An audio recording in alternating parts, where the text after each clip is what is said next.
twist and move, dance all night like young lovers do.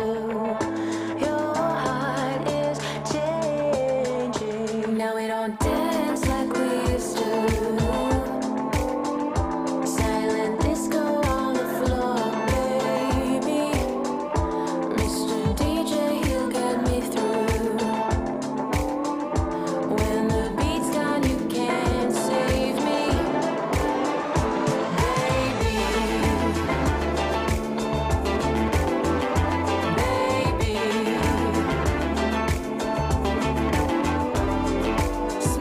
This is Broad Radio. For you, by you. Broad Radio. Here for more.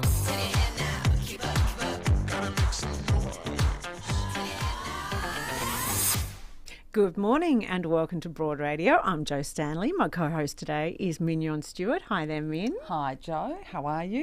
Lovely as always to see you. Lovely to see you. Today we're just by chance, although often these shows fall into kind of a random theme by accident. Yes. And today we're talking a lot of advocacy. It is an advocacy show.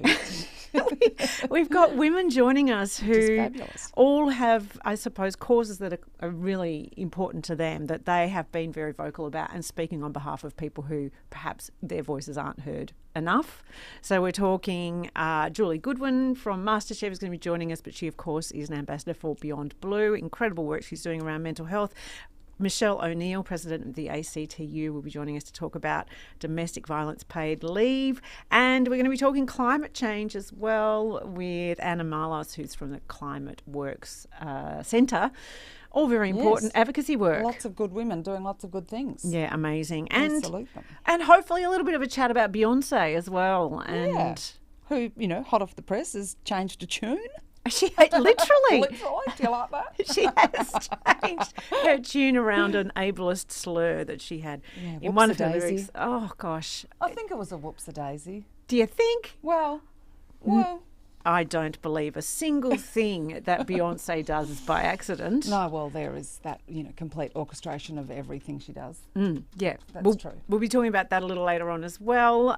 If you are watching and listening live via Facebook, YouTube, Twitch even, we would love it if you shared your comments, your thoughts, your feedback along the way.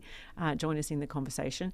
And you can always catch up on every episode that we have created, brought to you via Broad Radio on the Go, which is our podcast. We would love it if you did that, subscribed, shared it with people. Like and subscribe. Share the love. Come on. Absolutely. So, calling out one of our favourite moments from the week.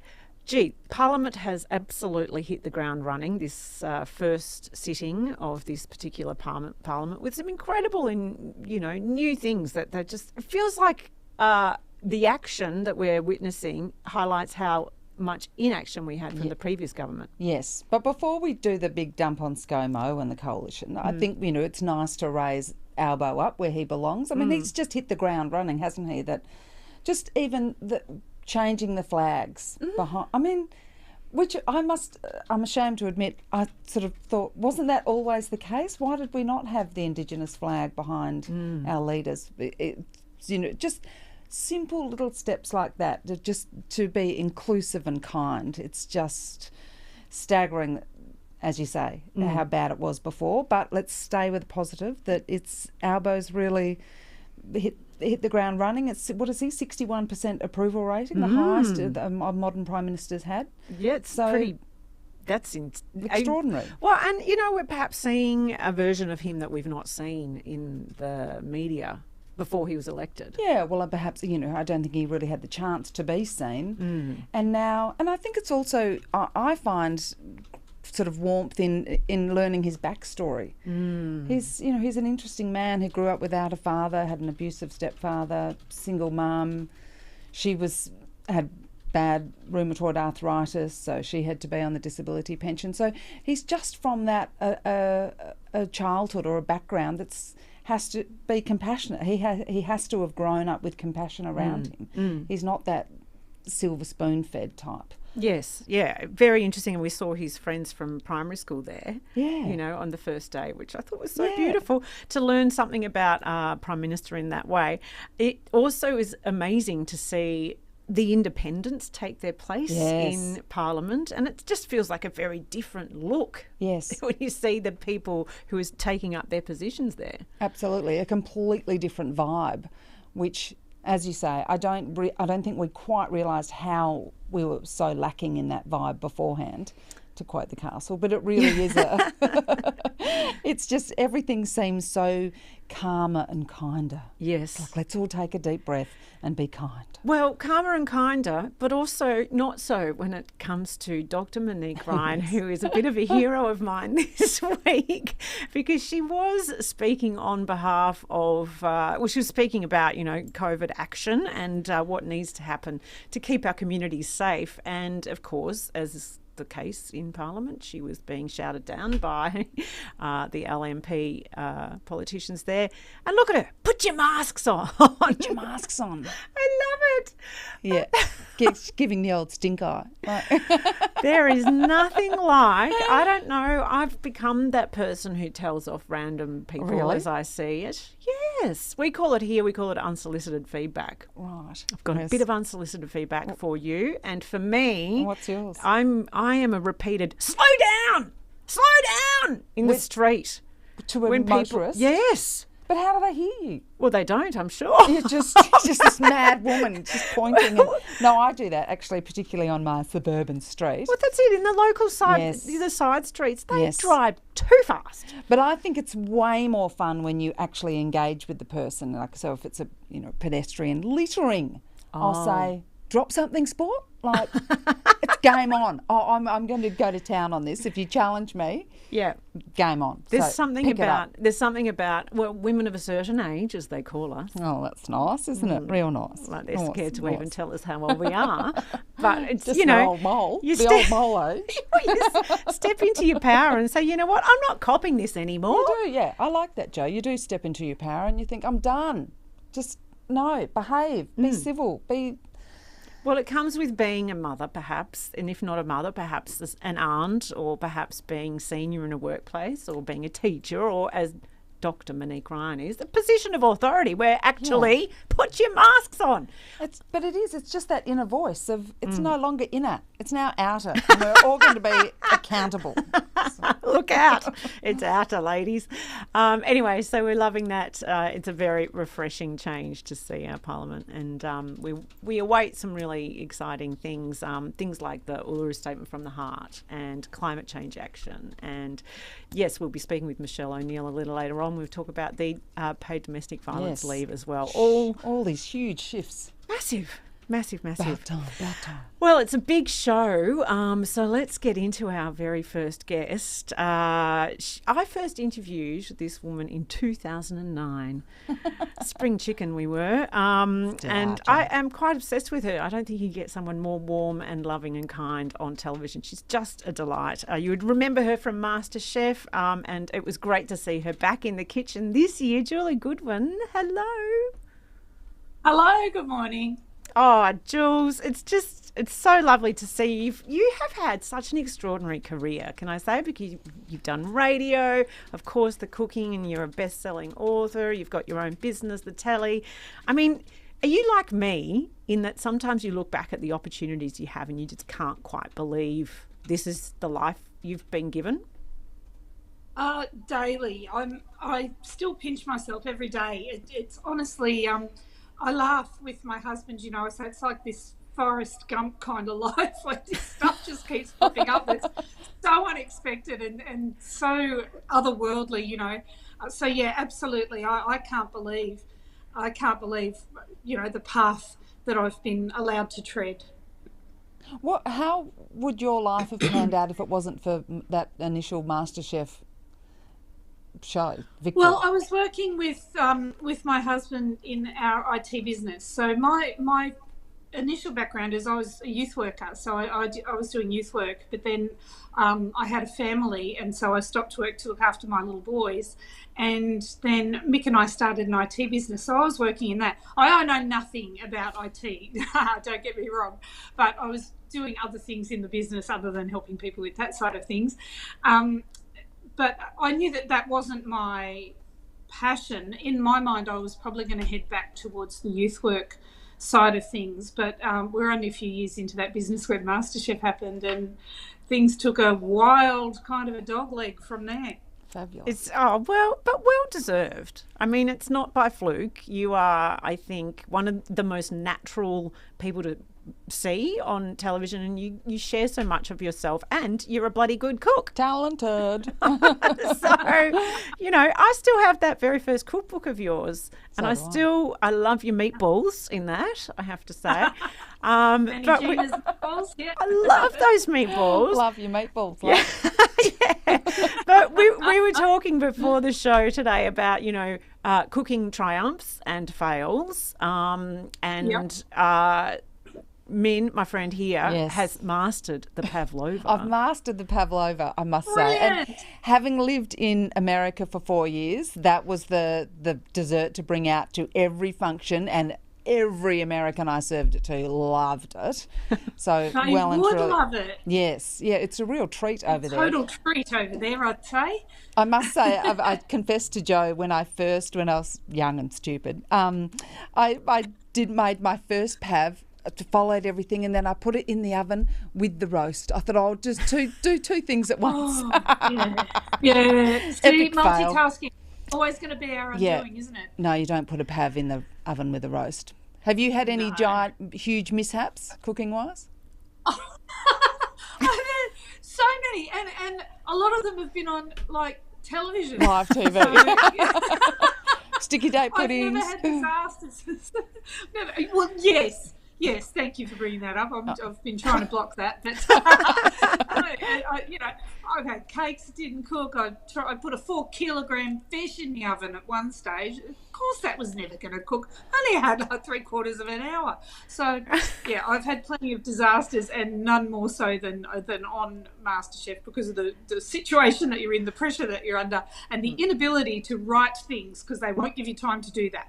Oh, but that's obviously by design. That's what makes the show so amazing to watch, is that you're working under such pressure. A bit of stress. Imagine how boring it would be if we all nailed everything. Exactly. It would just be like, yawn. Yeah, absolutely. No. There's something, though, right from the beginning, Jules, you shared so much of yourself really in that very first series, because you were so emotional. And I remember, doing breakfast radio at the time, and we were all like, oh my God, I just want to climb through the screen and give her a hug, right?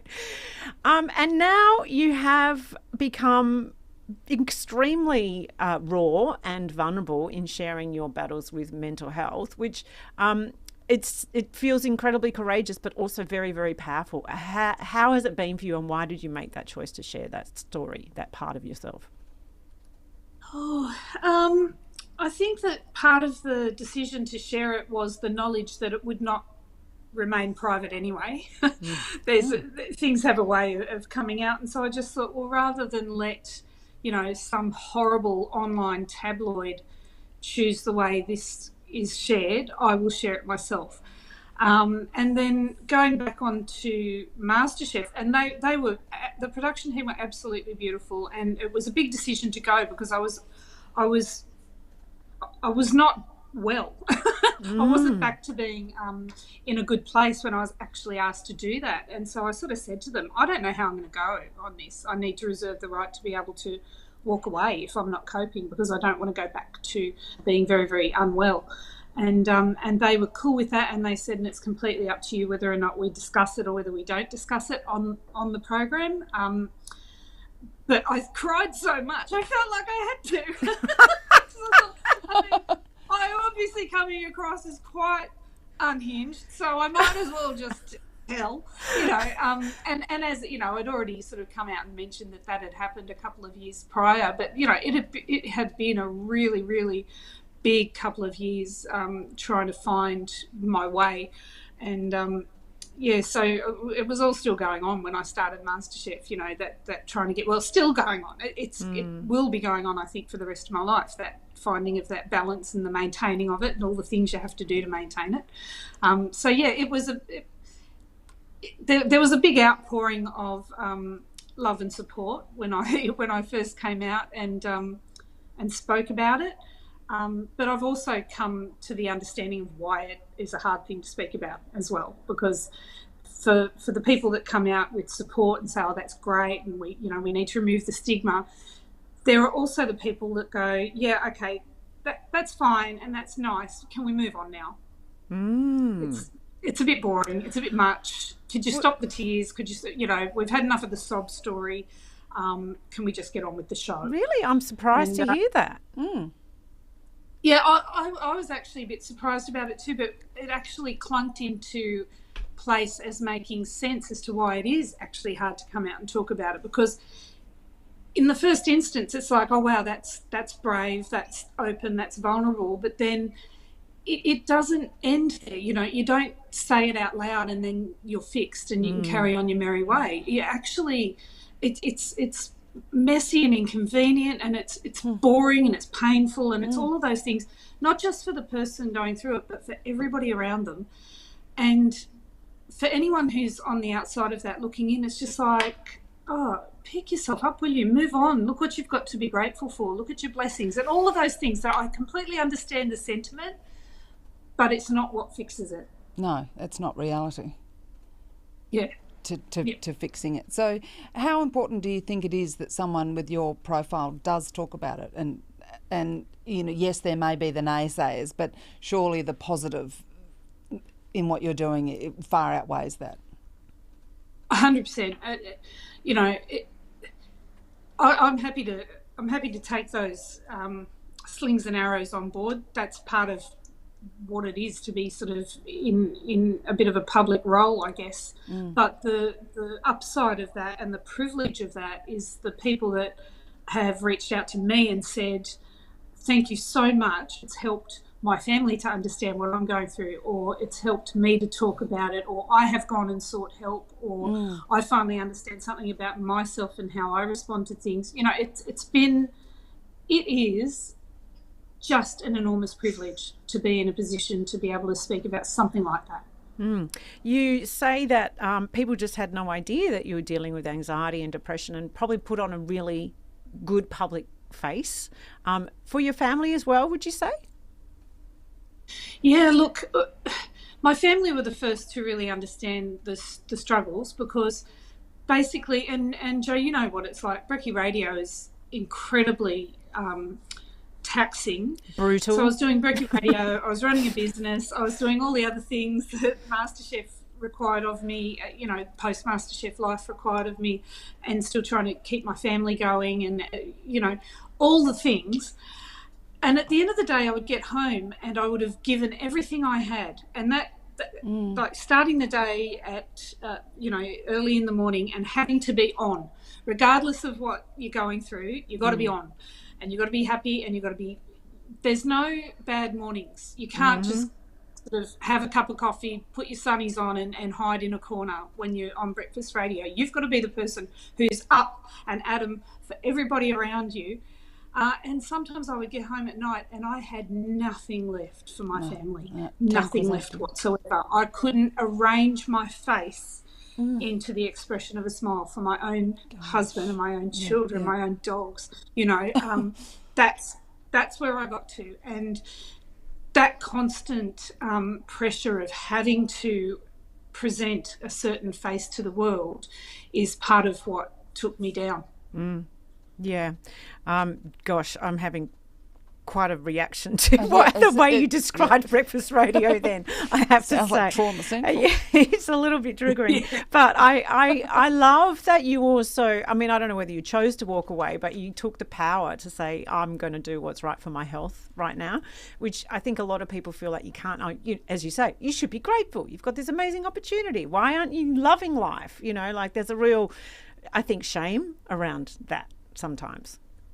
Yeah. Oh, shame is the most destructive feeling, but it's also the biggest feeling throughout an experience like this and throughout a journey, for want of a less used word. I actually got to a point where I could not figure out what to do, and I just thought, how do I get out of this? And I came to believe that I was the only person who could do the things that I did in my life. Who's going to run my business? Who's going to, like, obviously the radio show has my name in it. No one else can do that for me. I have to keep going. I have to keep going to work. I have to keep up with my business. I have to keep up with all my commitments. And I couldn't see a way out of this maze that I was in. And it was suffocating. It was absolutely suffocating. And eventually I did make the decision to finish up on radio. I'd been doing that for 4 years, and I sort of said I'll come back and I'll do Brekkie Radio through until Easter. And I'm not sure what happened, if just that little bit of relief from the whole thing just sent me completely off, into this spiral. And I actually never went back after Christmas. I couldn't go back because I was in the hospital by then. And I had to ring. And I don't know, Jo, when I was on Brekkie Radio, I used to, my co-host Rabbit, who I love very much, he actually rang me this morning on the radio because he and his co-host were doing something, and I had a few words about it. So we've got a great relationship and we're great friends. But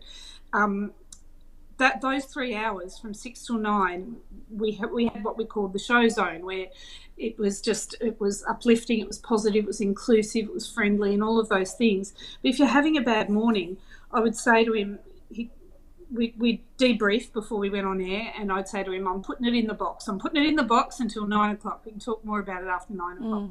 And when I had to tell him that I was going into the hospital and I wasn't going to be able to come back on the radio, I rang, and he just knew something was up. He said, "What's up?" And all I had to say to him was, "The box broke." And he knew exactly what that meant. Yeah. Wow. So I'd packed too much in that damn box. And can I tell you too, and I think this is really important because it's something that I realised, I forgot, and I'm realising again, is that we take so much on ourselves. And I know that women do this. I'm positive that there are men that do it as well. But we really do come to believe that if we're not there to do something, that it won't get done, or it won't get done properly, or it won't get done on time.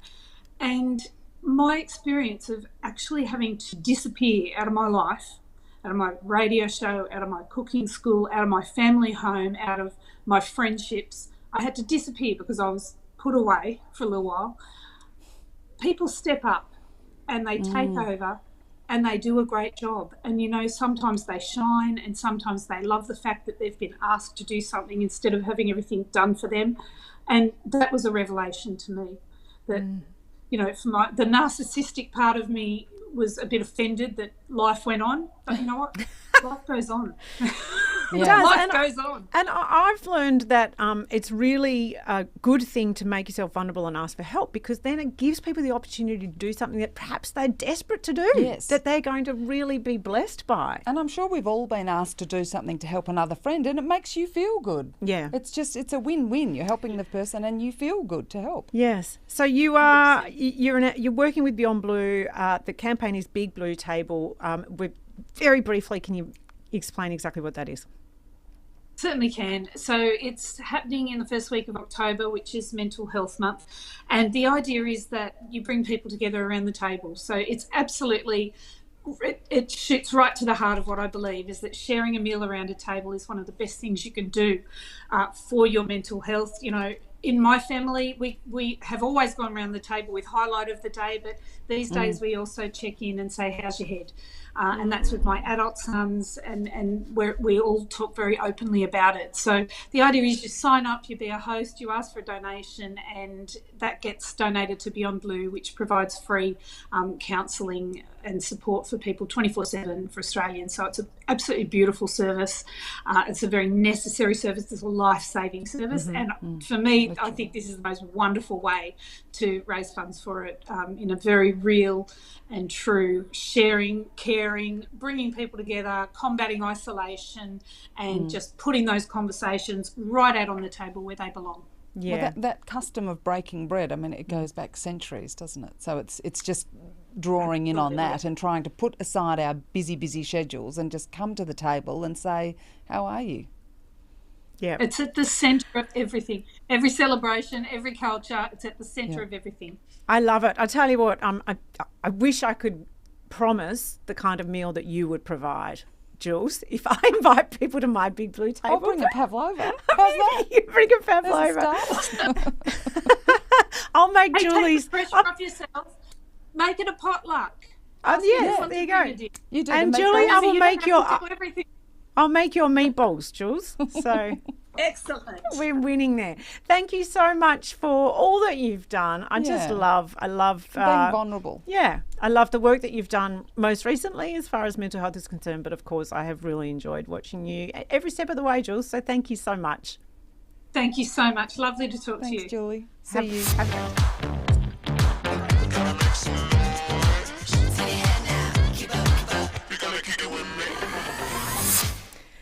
All right, so I have been absolutely obsessed with Beyonce's album since she dropped it on Friday. Well, you're a bit alone there. Well, not alone. The world's taking it on, but Oh my God, you're not into her? no, I'm not a Beyonce fan. Oh, I love it so much because Really? No. I find myself picking up one lyric and going with it for the entire weekend. And my favourite She's one an over the earworm weekend for was, might I suggest you don't fuck with my sis? How good is that? Might I suggest you don't fuck with my sis? Okay. That's my motto, basically, Right. right? So I loved that. But it was brought to my attention that Beyonce has chosen to use language in her song Heated that is an ableist slur. And I feel terrible because I didn't hear it, right?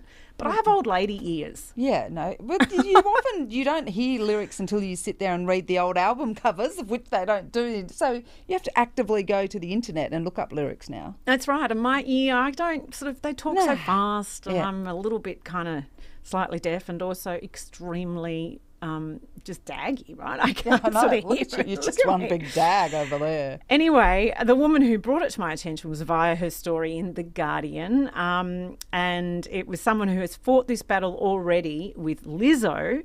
Her name is Hannah Divney. She's a writer and disability activist, and she joins us now. Hi, Hannah.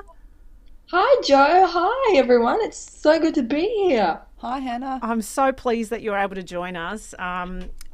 This is hot off the press. I understand that Beyonce has announced that she's going to change her language in this song. Yeah, so I'm told. I woke up at about 7 a.m. this morning to a billion text messages that said, she's going to change the lyric, and Wow. all caps. And I have had media requests flooding my inbox all morning. So I'd say I'm in for a pretty wild ride. Oh, over mate. the So next 24 hours. take us back a step. So you tweeted about Lizzo's song initially, and that kind of then went viral. Can you give us that little story and what unfolded? Yeah, so about 6 weeks ago, Lizzo released a song of her new album, Girls, where she used the word spaz, which is obviously short for spastic, and in kind of cultural colloquial context means like losing control or having a meltdown or doing any of that kind of thing. Whereas for me, like my literal disability is called spastic diplegic cerebral palsy, where spastic obviously refers to spasticity and tension, tightness in my legs and body that kind of doesn't go away and is sort of always there and flares up in the winter and all of that sort of stuff and just really isn't fun. It makes my life very difficult. So I tweeted Lizzo. I've tweeted dozens of times and I've never had a tweet do that. And then she released a really generous, powerful statement saying she was going to change the lyric and that she was grateful to the disabled community for educating her and like learning from us. So really gave the world kind of a masterclass in how to be an effective ally, because she skipped all the parts where you might like double down or get angry or try to defend what you've done or explain that wasn't what you meant. And then on Saturday night I was on Twitter and someone messaged me saying, well, Beyonce's gone and used the same word, are you going to call her out as well?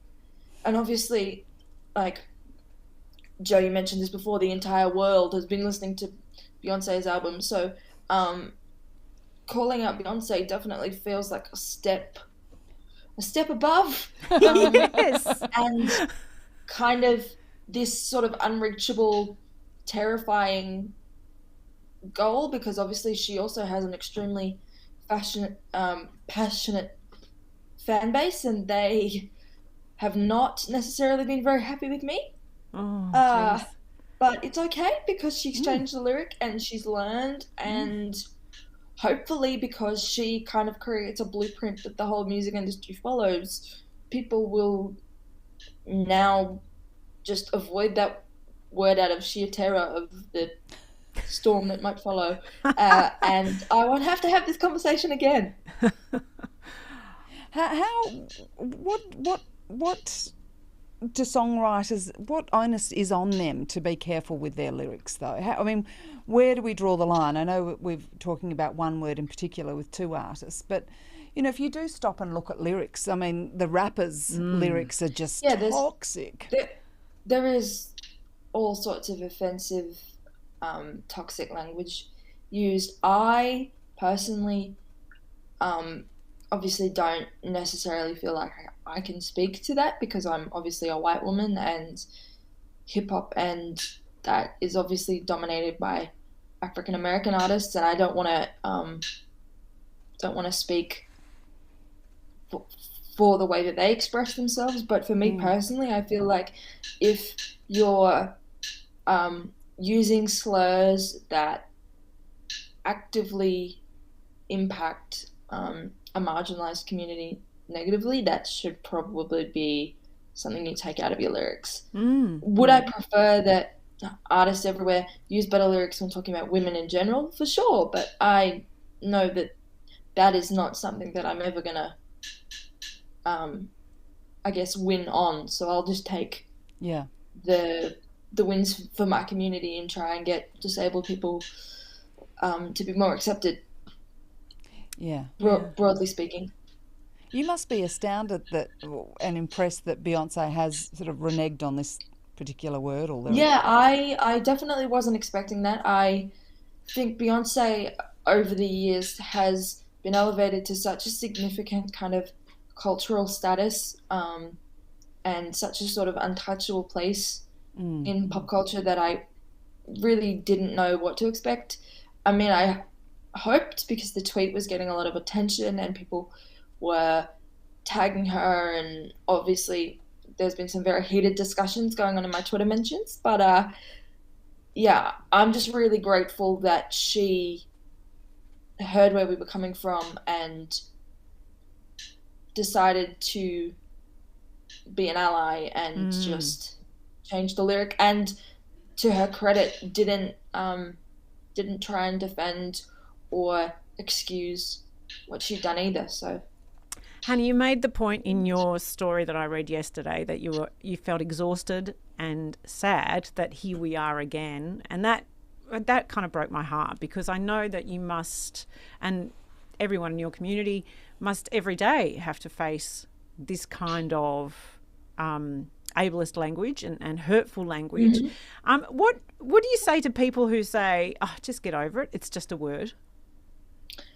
Well, I am of the opinion that words are probably the most hurtful weapon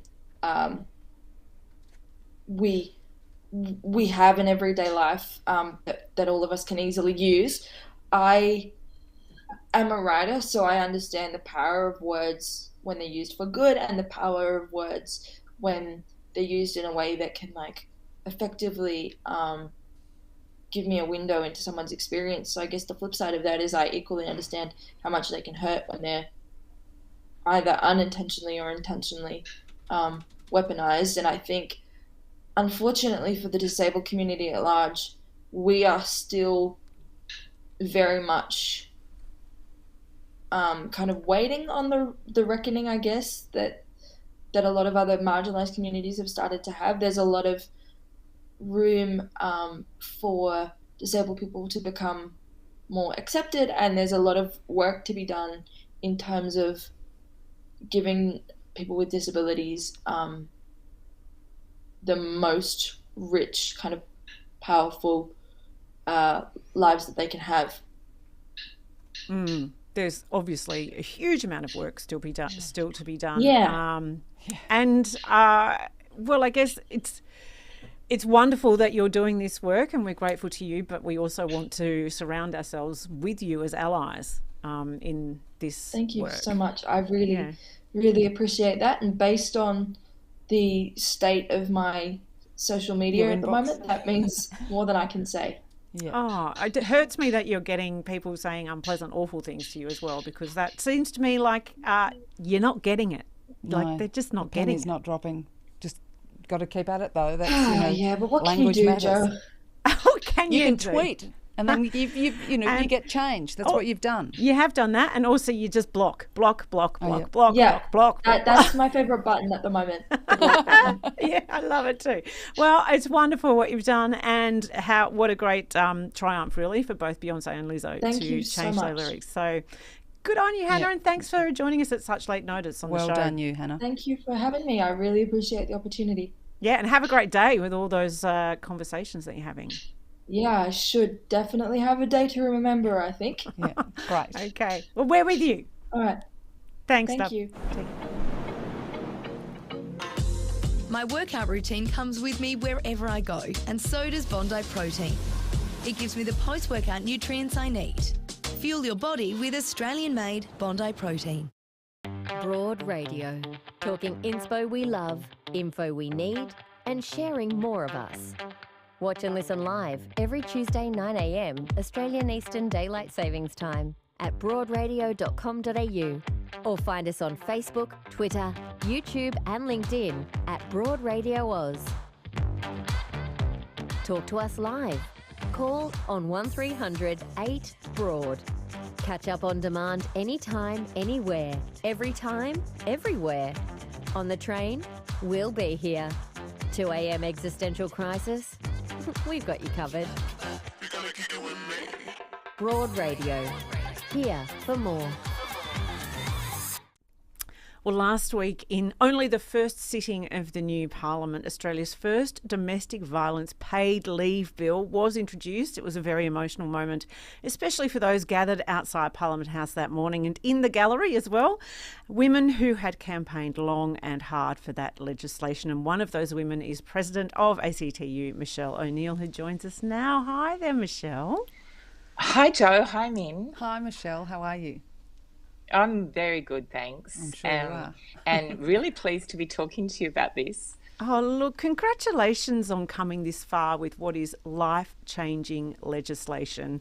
Can you give us a little bit of an insight of the difference this is going to make for victim survivors of domestic violence? Jo, this is so important. This is meaning that women, and it is largely women, the great majority of survivors and victims of domestic violence are women and kids, will no longer have to choose between their job or their income and their safety. That's what it comes down to, because it means that you'll be able to get 10 days paid family and domestic violence leave. And that is so important because we know on average it costs about $18,000 if you're trying to escape. And we have so many things that you have to do if you're trying to keep yourself safe. It's often about the police, it's about courts, it's about new schools, finding housing, moving. There's so many things that cost money and time. And if you have access to paid leave, it's literally going to save lives. So that's why this bill is important. And it's important because it's not just permanent full-time workers, but it's also for casual and part-time workers. The opposition, though, doesn't want it to include the casual workers, do they? And which is argued that they're the ones who are going to be, or are generally more vulnerable. Well, there's this terrible loop here, because if you're experiencing domestic violence, you're actually more likely to be in insecure work, because the nature of what happens to you is it's really hard to hold down permanent work. So you're more likely to be low paid, you're more likely to be in insecure work because of what you're dealing with in your life. And so to exclude people on the basis of the type of job they have is going to leave women who may be likely to be the ones who need it the most without life-protecting entitlement. And you can't justify that. It shouldn't be based on the size of your business, the type of job you've got, who you work for, or whether you're a permanent or casual worker, that you get this leave, which is why the bill that the government introduced is such a good bit of law. What I really love about it too is it's understanding that that division between work and home life really is kind of non-existent, that it is an employer's, well, there's not duty of care as far as what is happening at home, but obviously you're all part of the family. You want to actually work with the people that work for you and ensure that they are safe and well and thriving.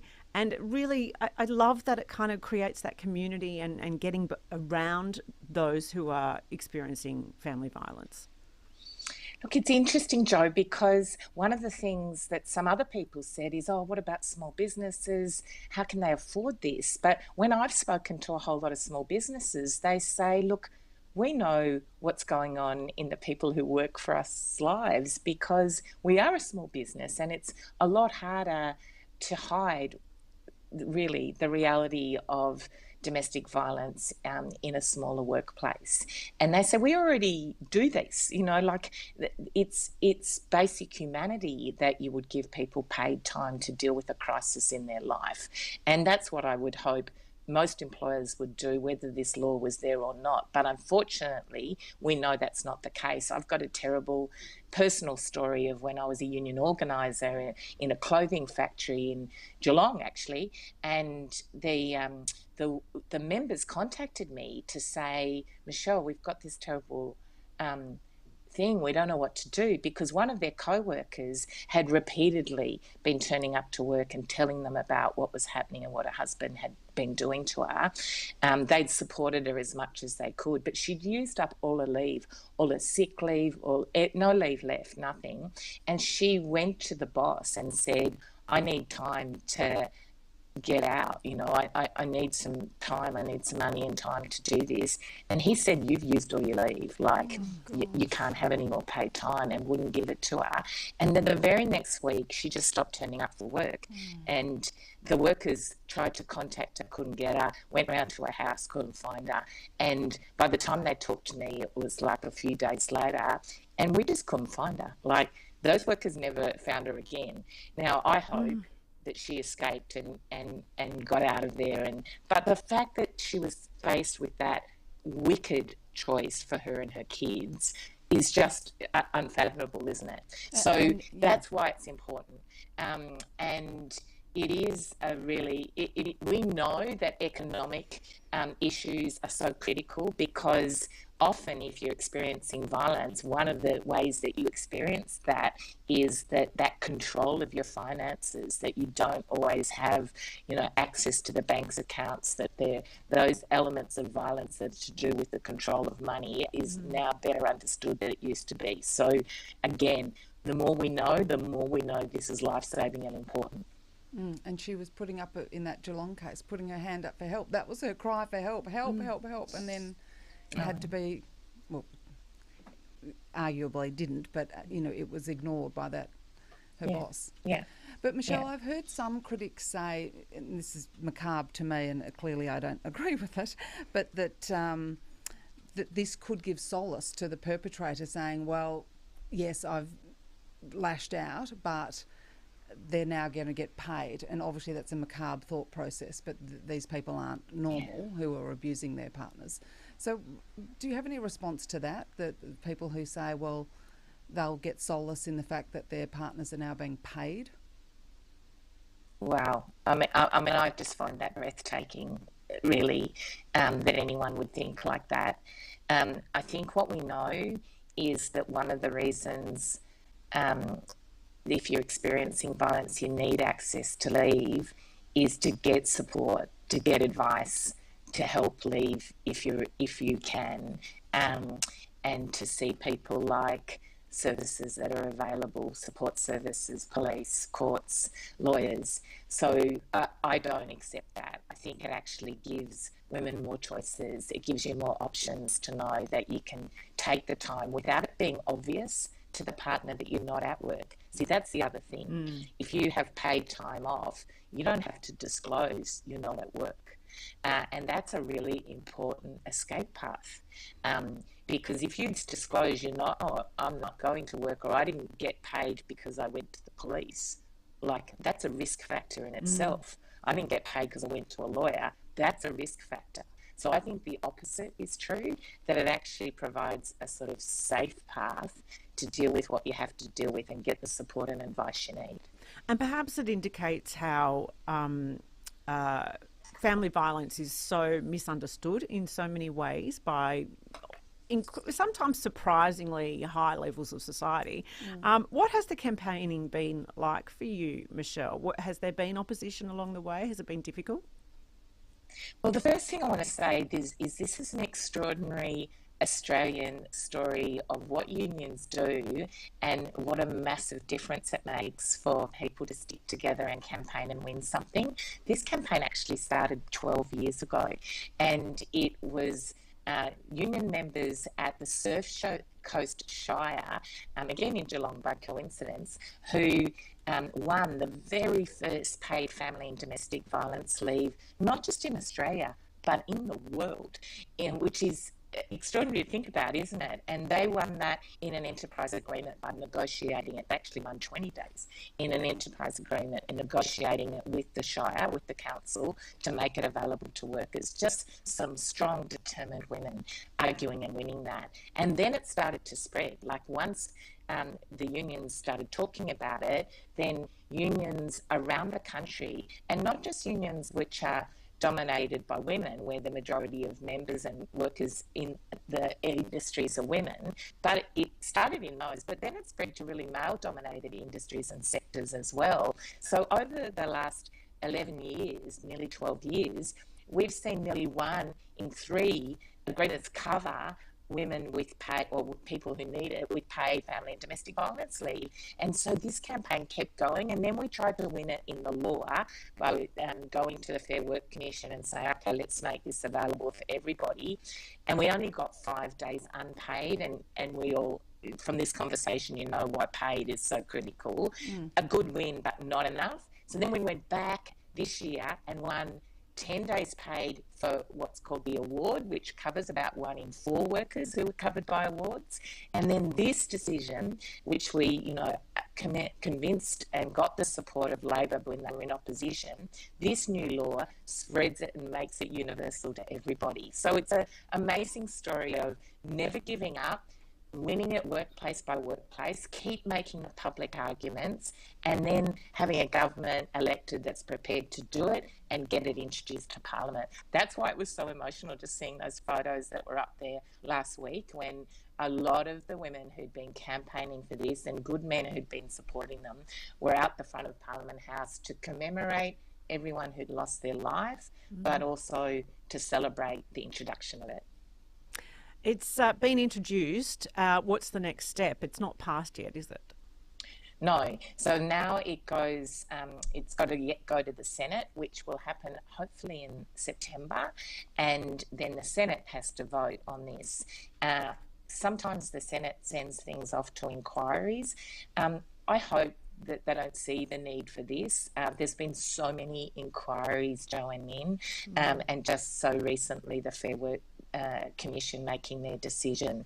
But if they do, they do, and we'll be there arguing the case strongly about how important this is. I'm confident it will get through the Senate because I know it's supported by the Labor Party, I know it's supported by the Greens, and it only needs one other vote to get through the Senate, and we're confident that vote would be there. So it might take a few more weeks or even a few more months, but the leave starts, the entitlement in the new law starts next year. So we've got a little bit of time, but the vote hopefully will happen sometime in the next few weeks.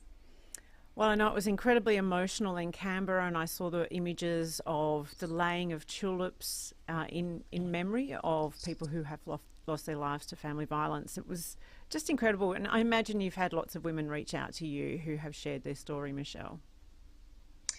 That's true, Jo. I get emotional just thinking about it, actually, because that experience, personal experience for so many women, is like something that you can't hear the story or know someone and have lived through it and not be affected by it. And that's I don't think there's any woman who has either not experienced it themselves or someone that they love and they're close to. So it's our real life that we know what this means and the impact, the terrible impact and trauma it causes.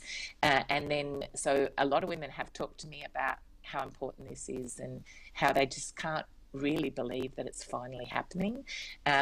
Some of the people that you saw out the front there are frontline workers in family and domestic violence. The first union that won this was the Australian Services Union, which covers workers that work in family and domestic violence services, community services. There was one of the people who spoke with me that morning was a paramedic who was talking about what it's like to go into a home and have that terrible conversation with someone about whether they're going to go to work or whether they're going to go with her to hospital, And so, yes, a lot of stories, a lot of emotion, but a lot of pride is what I'd say, pride and joy that this has been something that so many people have fought for and finally it's happening. Just an enormous sense of collective achievement that this is what we do, this is what unions do, this is what we can do when we stick together, and a long battle, but to get there and to be so close now. Just a quick other story, last year we got within one vote of it with the previous government, because when they were putting they didn't do it all, but they put a little bit of the Respect at Work bill to Parliament, and it didn't go anywhere near far enough, but we tried to get that amended and it was supported again by Labor, the Greens, some of the crossbenchers, including Jackie Lambie, supported the change, but then Pauline Hanson voted with the previous government, the Morrison government, to oppose the amendment. So we could have had it a year ago, but they voted it down just over 12 months ago. So here we are, and we're going to get it this time. So, we've been so close. We've won it in so many places, and there is a huge sense of achievement and pride about it.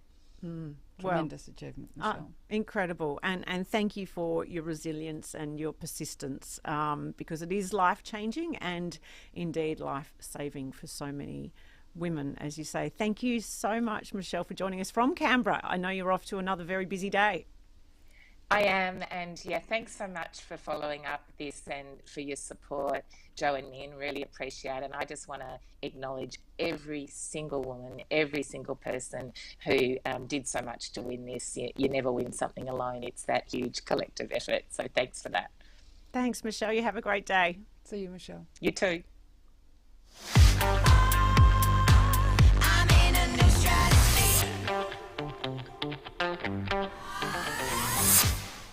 Well, the advocacy, if I can say it, continues with a woman who has been waiting very patiently, and we're very grateful for you, for your patience there. She is the country lead Australia at ClimateWorks Centre. She's a climate policy expert, Anna Malos. Good morning. Good morning. I have to say, incredibly important topic. Very happy to wait for that. It was something my mum did lots and lots of, still does lots of work in. So, wow. Yeah, always happy to wait. Well, we've been talking about the fact that this week, since this first Parliament started sitting last week, we're seeing an incredible shift in actual action around some very important issues, climate now being one of them. They have introduced the climate change bill. What's been your sense of that, Anna? Well, it had started at the end of the last government because, last year all Australian governments had put in place a target to get to net zero emissions by 2050. And the reason the net zero matters is that any additional greenhouse gases that we put in the atmosphere will result in a temperature increase. So you have to get that to net zero. So that long-term goal really matters. And then, as you say, what then matters is how you implement things, what we're doing, what companies are doing, what governments are doing to get our emissions down. And there's no question there's a different appetite in federal government. But for state governments, no matter what stripe, they've been quite active for quite a few years. And they've been putting the kinds of policies in place and doing the kind of spending that's really been shifting emissions, particularly in the energy space. We've seen renewable energy really take off across all the states. And now we can see a lot of space where the government will look at the range of solutions, the ways, the opportunities available, the economic opportunities available to really get some of this change happening. So, yeah, very exciting. Yeah. Have you noticed a real difference, though, with the new government coming in and Albanese himself? He's such a different Prime Minister than Scott Morrison. Yeah. So there's a number of ways that things are different. So one is the kinds of, the kinds of speeches, the kinds of messaging that they're saying, not only here, but also abroad, when they've gone to Pacific Island Forum, when they've gone to Indonesia, to other countries, to talk to our fellow countries and said, Australia is going to make this a priority. We understand, Australia is a country that is incredibly vulnerable to the changes, because we have droughts, because we have floods, that any change in climate makes a big difference to us. And actually, we're one of the most vulnerable developed countries. So we've got a vested interest, but also it's about our economy. We're an energy exporter. As the world changes, to clean energy, then we need to change as well. So we've got this incredible ability of, I'm sitting in the sun, huge solar resources, lots of wind, and how can we use that to export to the world? At the moment, we export, coal and gas. Let's shift that to clean energy. And there's no question the government, politically they're interested, but that also sort of unleashes the power of the public service. The different departments, we've now got a climate change department federally. They're reaching out to, experts like ourselves at ClimateWorks Centre and others to get the advice, to understand what the solutions are, understand what government has to do. Yeah, very exciting. But also, I would really emphasise, it's been happening at the States for years as well. And I guess another big change is what companies are doing.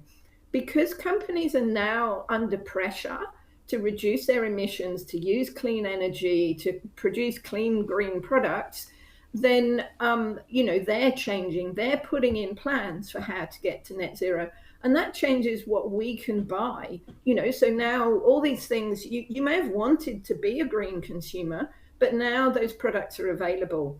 And so that's very exciting as well. And that's been a big change in the last 5 years. And that's partly because, customers are asking, but it's also because their investors are saying, unless we see how you're going to face the future and understand you need to reduce your emissions, you need to face, a net zero economy, then we're not going to invest in you.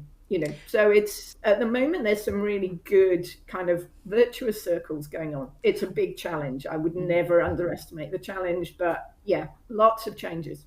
Well, certainly, because I'm in the startup world and I see where, investors really want to put their money. There are some really exciting startups in and around, the climate change and just really thinking laterally about how we can solve all of the issues that are in front of us, whether it's plastic in the ocean or whether it's clean air or water or whatever it is. There is amazing people coming up with really clever solutions. What are some things that we can do as individuals? Because climate change anxiety is real, right? And we feel like we want to do something, but is turning off my dishwasher at the wall really going to make that much of a difference? Well, amazingly, it does. So, really? You think back to sort of to when we've lived through droughts, we were all asked to do little changes at home, and some bigger ones as the drought set in, but little changes at home, and that the accumulated impact of that makes a very big difference. Now, energy, it's a bit different because it's not only about how much we use, but also because particularly electricity is hard to store, then it matters when you use it. So things like, rather than kind of coming home and kind of, turning on your washing machine, your dishwasher, whatever, which is at the same time as everyone else is using more electricity, if you use those kind of time delay switches, or you buy timer plugs, then if you shift the use of that to, either to the middle of the day when electricity use is quite low, or to the middle of the night, then it makes a difference. And the thing about the electricity system, because as I said, it is hard to store, then any additional energy that you need at any one time is coming from a more expensive source. So that's been gas. So, as there started to be a shortfall between the demand and the supply, the gas generation has ramped up. That's very expensive. And so that affects the wholesale price.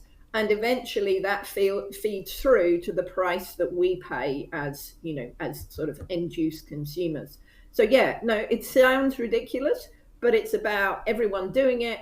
And it's about thinking about when those peaks are and avoiding peaks. We all know that, you avoid peak pricing. So you avoid peak demand. We do it if we can when we go on holiday. We do it in all sorts of ways. And so this is about applying it to electricity. What about the battle of climate fatigue, of just, this is all too hard, can't cope, can't do it, too hard? Yeah. What do you say to that? I mean, I can really relate.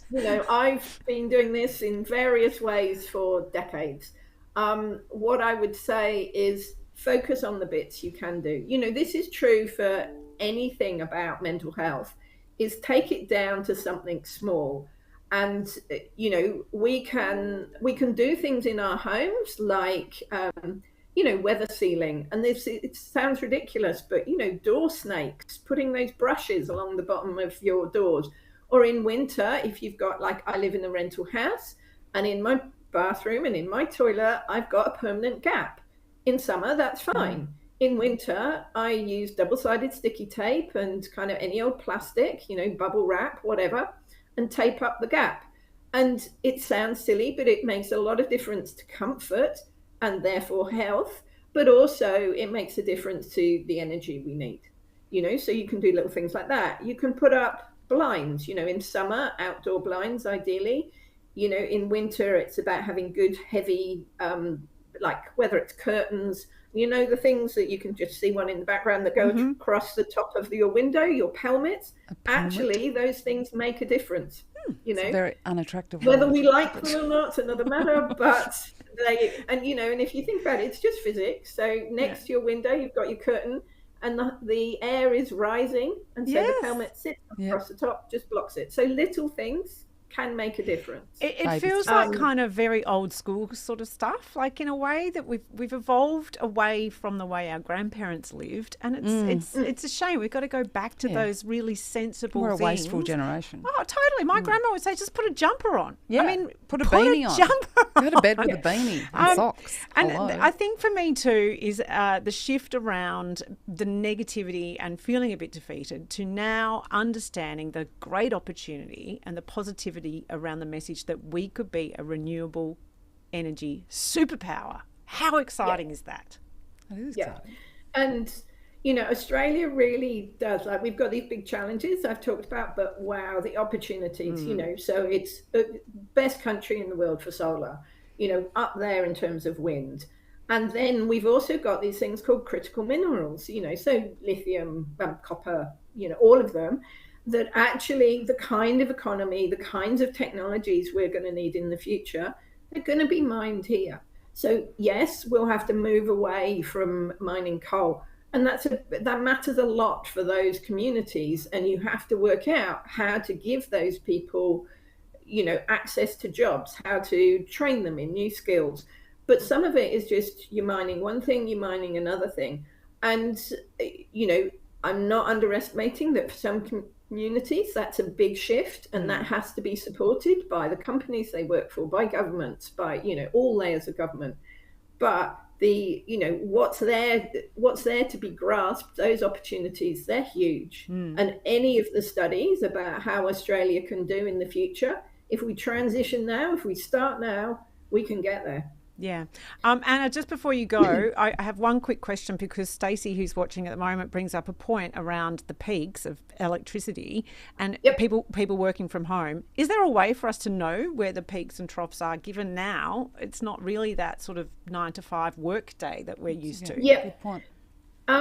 Interestingly, the peakiness still seems to be really, as you're getting up and after work. So it is true that where we've used energy has shifted away from kind of offices into homes, but that peakiness still continues. Now, you can do things like, so some of the retail companies have schemes that you can sign up to. And so they can help provide, information about what's happening on the market versus what's happening in your home. And if you shift to, because there's two things. One, avoiding the peaks, which is a kind of more emergency response. So, was it a month ago, in response to the crisis, people were asked to really think about the electricity they were using in that evening peak, because there was a risk of actual shortfalls. There's also the thing about evening that out more long term. So doing what you call energy shifting or load shifting. And some of the there are automated ways to help with this. Companies can send you a text in response to particularly high peaks and kind of say, is there anything that you can shift? You can sign up to schemes through your retailers to start to, either kind of through a manual response, or in the future, we've talked about innovation. In the future, there will be these kind of business models, services, either by your retailer or by a third party, that will say to you, if you give us kind of automatic access to, some of your appliances, we will, turn them on or off, or kind of ramp down their use in response to the signals we're getting from the market. And also you can use time of use tariffs. So you can kind of either actively or passively shift when you're using electricity, and it will make it cheaper for you overall during the day. It'd be good. And the more we've got smart meters, the more that will be possible. Yeah. It'd be nice to tune into an app at the moment with the limited technology we have, but to see it and go, I'll put on the washing machine now because power's low. Or just turn the tally off. It's enough. Yeah. Play a board game, kids. Anna, thank you so much. I think that the lesson here is that we are not powerless, pardon the pun, and that, we can step into this, and it's a way of alleviating anxiety. And it's baby steps. Just keep doing what we can all individually do. Yeah, wonderful. And, little things do matter if we all do them. Yes. I love that. Love it. Get a T-shirt. Little things do matter if we all do them. There's the bumper sticker. Anna, it's been great to have you. And again, thank you for your patience in sticking around to the end of the show. Work. Yeah. Thanks, Anna. Wow. Geez, we've learned a lot today, Min. We've got a lot to go. We've got a lot of homework. Yes. Turn off the washing machine, or turn on the washing machine. There's just so much advocacy work that I'm feeling a bit lame at the moment. No, it's okay. I'm pleased that Beyonce did respond, and now I can go back to returning to loving that album again. You're going to do some more kitchen twerks? Oh my gosh, my daughter was like, "Mummy, stop twerking." Yeah, it's so embarrassing. Yeah, turn the dishwasher on instead later when it's a non-peak time. Thanks for joining us. Thanks, Jo, for having me. It's been terrific. Thank you. It has, and we'll be back with Broad Radio next Tuesday. Next